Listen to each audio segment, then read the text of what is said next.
Welcome to జయ వంటలు. ఈరోజు సేవే రెసిపీ చూపిస్తారండి. గ్యాస్ వెలిగించుకొని నేను దోశ పోస్తున్నానండి. రాయలసీమ స్పెషల్.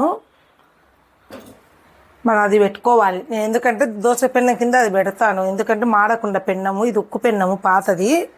ఇది పెన్నం వీటెక్కాక నేను చూపిస్తాను ప్రాసెస్. మనం ఫస్ట్ కదండి బాగా ఇట్లా ఉల్లిగడ్డ రుద్దుకొని ఇలా వేసుకుందాం పెన్నం. చూడండి పెన్నం వీటెక్కింది. ఇప్పుడు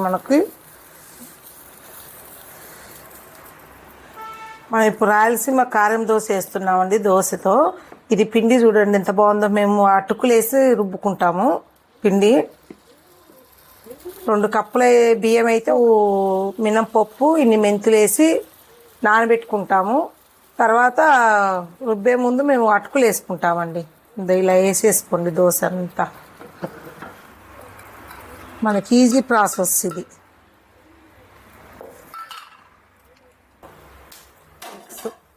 ఇలా వేసేసుకోండి.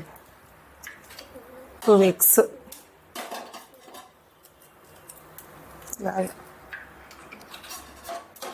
అంతా ఇలా స్ప్రెడ్ చేసుకోండి మొత్తం ఎగ్గుని. మొత్తం ఇలా వేసేసుకోండి. ఫస్ట్ ఆయిల్ వేయకండి. ఆయిల్ వేసినామనుకో ఎగ్ అంతా మనకు ఆ దోశకు పట్టుకోదనమాట. ఇలా అంతా ఇట్లా కొంచెం కాలనియండి. ఇంకా మనం పావురాలకు ఫుడ్ పెట్టుకుందామండి. ఆల్రెడీ వాటర్ ఉన్నాయి దాంట్లో. మా అమ్మాయి ఎట్లా కట్టిందో అవి కింద పడేస్తున్నాయి. డబ్బాలను తాడేసి కట్టింది. మనకి ఇప్పుడు పావురాలు వస్తాయి ఇంకా ఫుడ్ తినడానికి. మనం ఆయిల్ వేసుకుందాము. ఫస్ట్ ఆయిల్ వేస్తే కోడిగుడ్డు పట్టుకోదు కాబట్టి మనం కొంచెం కోడిగుడ్డు వేసిన తర్వాత ఆయిల్ వేసుకుందాం.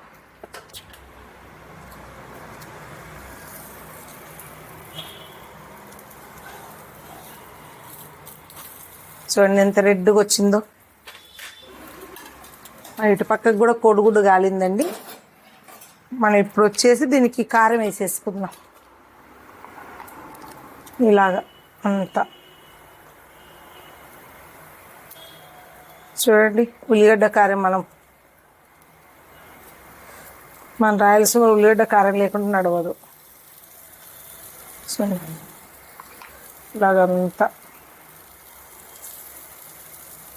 ఇలా వేసుకున్నాక ఫైనల్గా పప్పుల పొడి వేసుకుందాం. ఇంకా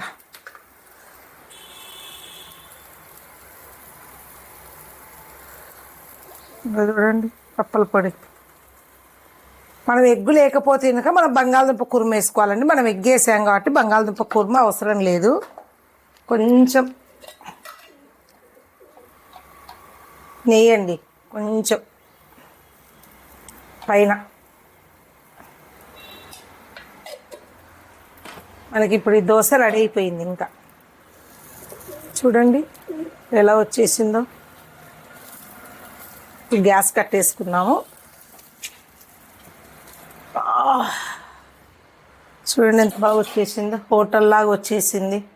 అందరు ఇలా చేసుకోండి తొందరగా. ఈజీ బ్రేక్ఫాస్ట్ అండి. అందరికీ ఈజీ మనకు బ్రేక్ఫాస్ట్ అండి. రాయలసీమ ఉల్లిగడ్డ కారం దోశ ఇది. కోడిగుడ్డు వేసుకొని చేసుకోండి, టేస్ట్ బాగుంటుంది. మన చీజు అవి ఇవి అన్నీ చూపించాం కదా. నెక్స్ట్ ఇంకా డిఫరెంట్ దోశలు చూపిస్తాను నేను. మీరు అందరూ ట్రై చేయండి, లైక్ చేయండి, షేర్ చేయండి. టేస్ట్ చూస్తున్నాను, కాలిపోతుంది.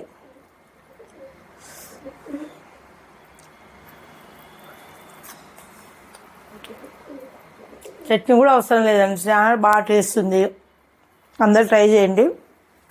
ఎంత టేస్ట్ ఉంది. మా పావురాలు కూడా ఫుడ్ కోసం రెప్పరెప్పలాడుతున్నాయి, వస్తున్నాయి. ఇంకా మేము ఇక్కడ ఉన్నామని అవి మోమాటం పడుతున్నాయి. వాటి తిని పాపం మనం కూడా తినేద్దాము.